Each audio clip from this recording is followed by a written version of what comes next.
Shalom, hari ini kita akan belajar mengenai pay later mindset. Beli sekarang, bayar nanti. Kita hidup di zaman di mana semua dibuat cepat dan mudah. Ingin barang, tinggal klik. Tidak punya uang, tenang saja, ada pay later. Beli sekarang, bayar belakangan. Sekilas terlihat ringan, bahkan terasa seperti solusi. Kita merasa memiliki lebih banyak, terlihat lebih mampu, dan bisa mengikuti gaya hidup orang lain. Tetapi tanpa sadar, banyak orang mulai hidup bukan dari kemampuan, melainkan dari keinginan.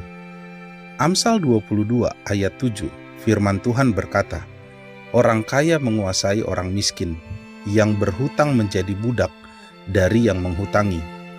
Ayat ini bukan hanya berbicara tentang uang, tetapi tentang kebebasan hidup. Mari perhatikan prinsip ini.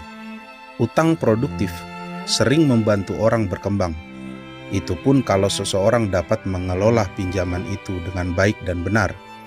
Utang konsumtif jauh lebih sering menimbulkan masalah karena digunakan hanya untuk kepentingan gengsi. Ada hal yang perlu kita pahami dari prinsip dan ayat di atas, bahwa hutang mungkin bisa membuat kita berhasil. Itu pun kalau kita dapat mengelola dengan baik dan benar, tetapi akan membuat beban bertambah apabila kita salah menggunakannya. Yang pasti, hutang hanya akan menambah kekayaan orang yang meminjamkan, dan belum tentu bagi yang menerima pinjaman itu. Ketika hutang menjadi kebiasaan, perlahan kita kehilangan damai sejahtera, pikiran dipenuhi tagihan, hati dipenuhi kecemasan, dan hidup mulai dikendalikan oleh kewajiban yang terus menumpuk. Hutang sering dimulai dari sesuatu yang terlihat kecil. Cuma sekali, bulan depan pasti bisa bayar. Semua orang juga pakai, tetapi keinginan yang tidak dikendalikan bisa berubah menjadi perbudakan. Ada perbedaan antara kebutuhan dan gengsi. Tidak semua yang kita inginkan harus kita miliki sekarang. Tuhan bukan sedang menahan kita dari kesenangan, tetapi sedang melindungi kita dari beban yang belum sanggup kita tanggung sekarang. Dunia berkata, kalau kita bisa punya sekarang, kenapa harus menunggu?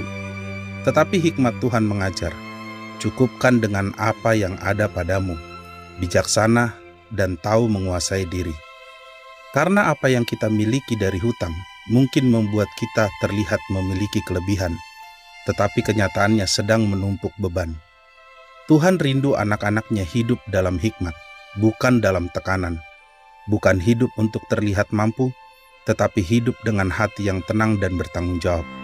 Ingatlah akan prinsip ini. Tidak semua yang bisa dibeli sekarang layak dibayar dengan damai sejahtera di masa depan.